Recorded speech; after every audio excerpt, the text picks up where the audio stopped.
బొగ్గు గనుల ప్రైవేటీకరణను నిలిపివేయాలని మధ్యాహ్న భోజన కార్మికుల పెండింగ్ బిల్లును సత్వరమే చెల్లించాలని కోరుతూ సిఐటియు జిల్లా సహాయక కార్యదర్శి అబ్దుల్ నబీ ఆధ్వర్యంలో శనివారం ధర్నా నిర్వహించారు. ఈ సందర్భంగా సిఐటియు నేత అబ్దుల్ నబీ మాట్లాడుతూ కేంద్రంలో అధికారంలోకి వచ్చిన నరేంద్ర మోదీ ప్రభుత్వం ప్రైవేటీకరణ వేగవంతం చేస్తుందని, అందులో భాగంగానే కేంద్ర బొగ్గు గనుల మంత్రి కిషన్ రెడ్డి మన రాష్ట్ర వ్యక్తి అయి ఉండి దేశంలోని 60 బొగ్గు బ్లాక్లను వేలం వేయడం, అది హైదరాబాద్ను వేదిక చేసుకోవడం సిగ్గుచేటన్నారు. అందులో సింగరేణి బ్లాకులు కూడా ఉన్నాయని, రాష్ట్రంలో 8 పార్లమెంట్ స్థానాలు గెలుచుకొని తాము ఏమి చేసినా ప్రజల మద్దతు తమకే ఉందని, బీజేపీ మంత్రులు ఎంపీలు దూకుడు ప్రదర్శిస్తున్న పద్ధతి సరికాదని ఆయన అన్నారు. బొగ్గు బ్లాక్లను వేలం వేయడం ఆపరని, లేని పక్షంలో సిఐటియు ఆందోళన ఉధృతం చేస్తుందని హెచ్చరించారు.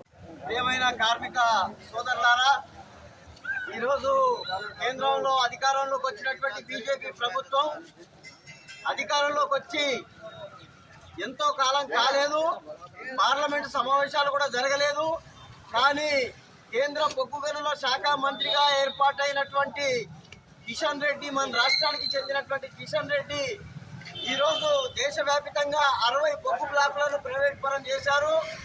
అందులో సింగరేణికి చెందినటువంటి బొగ్గు బ్లాకులను కూడా ప్రైవేట్ పరం చేశారు. దీన్ని నిరసిస్తూ ఇవాళ మొత్తం దేశవ్యాప్తంగా సిఐటి ఆధ్వర్యంలో నిరసన కార్యక్రమాలు చేపట్టడం జరుగుతుంది. మన సింగరేణి బొగ్గు బ్లాకులను సింగరేణి సంస్థకే కేటాయించాలా, తద్వారా సింగరేణి మనుగడ ఉంటుంది. లేకపోతే సింగరేణి మనుగడ దెబ్బతినేటువంటి అవకాశం ఉంది. 15 సంవత్సరాల్లో సింగరేణి కనుమరుగయ్యేటువంటిది ఉంటుంది.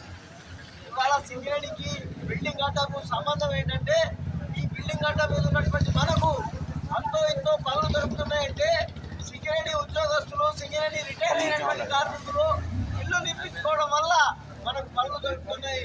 భవిష్యత్తులో మనకు ఇంకా అదమ్య గోచరంగా మారేటువంటి అవకాశం ఉంది. అందుకే సింగరేణి బొగ్గు బ్లాకులను ప్రైవేట్ పనులు చేయొద్దని, సింగరేణి సంస్థకే అప్పచెప్పాలని చెప్పేసి సిఐటియుగా మనమంతా కూడా డిమాండ్ చేస్తున్నాం. సింగరేణి ప్రైవేటీకరణని ప్రైవేటీకరణ ఆపాలని నిరసిస్తూ మన అడ్డ మీద మీటింగ్ కి సహకరించినందుకు 3 నెలలు పడ్డాయి, జూలై నుండి లెక్క. కానీ జనవరి దాకా పడ్డదని గవర్నమెంట్ చెప్తాను.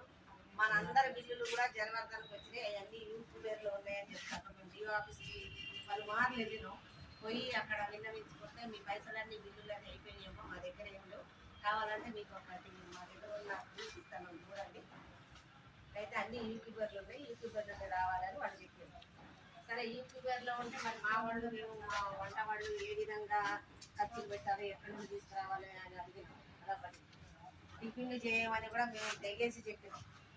మన మండలంలో కూడా టిఫిన్ చేయమంటే ఒకటే స్కూల్ రావాలమ్మ చేసింది, ఏ స్కూల్లో కూడా చేయమని డిఓ గారికి లెటర్ ఇచ్చి ఇచ్చింది. తర్వాత జావ కూడా అందరూ పోస్తారు. ఇప్పుడు ఇది కూడా ఇవాళ ఏంటంటే జావ కూడా పోయమని ఇక్కడ చెప్తున్నాం.